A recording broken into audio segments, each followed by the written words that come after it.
This is the story of how my village survived Ebola. Bats brought the tiny Ebola germs, too small to see, so small, yet so dangerous.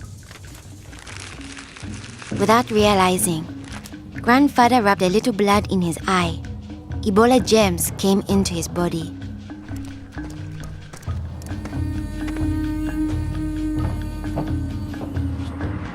Days went by. Then grandfather got a terrible fever and weakness. We thought it was malaria, but he was soon much worse. He had vomiting and diarrhea. His fever got even higher. I ran to get the nurse.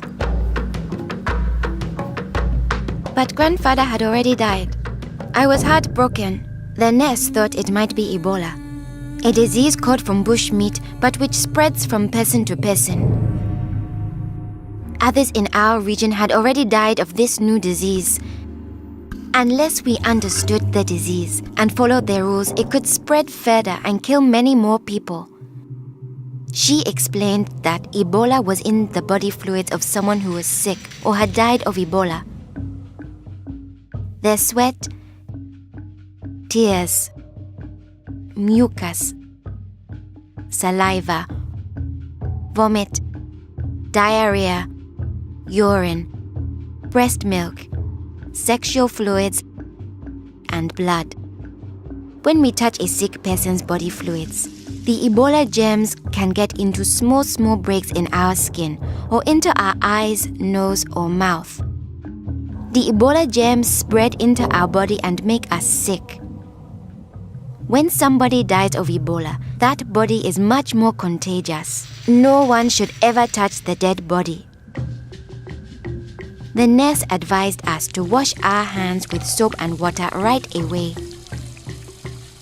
She contacted the trained burial team to help us bury grandfather's body safely. The burial team came. They comforted us and explained what they had to do to protect us. The team wore protective clothing that kept them safe from the dangerous germs.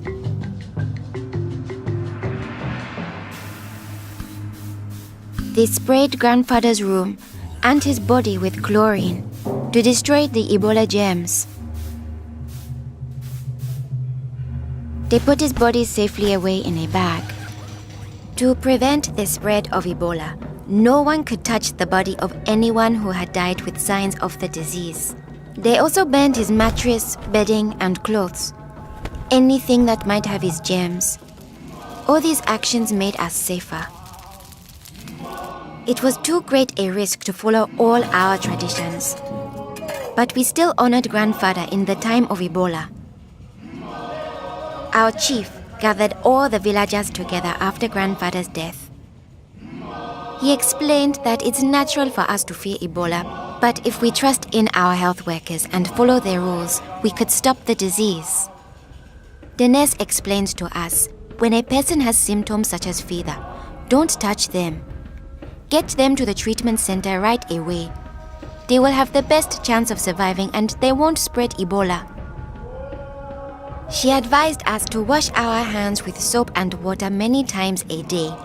The whole village agreed to follow these rules. Since we all had close contact with grandfather, we were at risk of getting Ebola. We had to stay home. A health worker visited us every day to see whether we had fever or signs of sickness.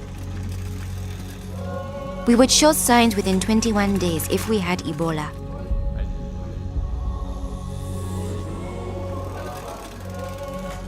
Many days passed, and I thought we would all stay healthy. But one morning, I found my mother burning with fever. I knew I couldn't touch her. She was now contagious. My father came in. He told me he was taking my mother away to our uncle's house in the nearby village. He was afraid to take her to the treatment center, afraid he'd never see her again. I knew I had to stop them. I was young, but I stood up to both of them. I told them if this could be Ebola, she must go to the treatment center right away. We needed to trust in our health workers to save her, save ourselves, and save our village. I saw in their faces that they understood. Running away would only lead to more death and suffering. My mother tested positive for Ebola. They found her a bed. At first, the health workers looked scary, but I knew they wore the suits to protect themselves, and inside they were normal people like the nurse. They took good care of my mother. They gave her fluids, medicine, and food, and helped her body stay strong to fight Ebola. I missed my mother very much, but I could still talk to her on the phone. Sadly, some people in my village didn't survive, but my mother got better day by day. Soon, we were able to see her from a safe distance. One day, the nurse announced that my mother would live. Now we were safe to hug and kiss her. It was a day to celebrate. Our village followed their rules. We trusted our health workers, brought us sick for care right away, called for the safe burial team when one of our people died, and we always wash our hands with soap and water.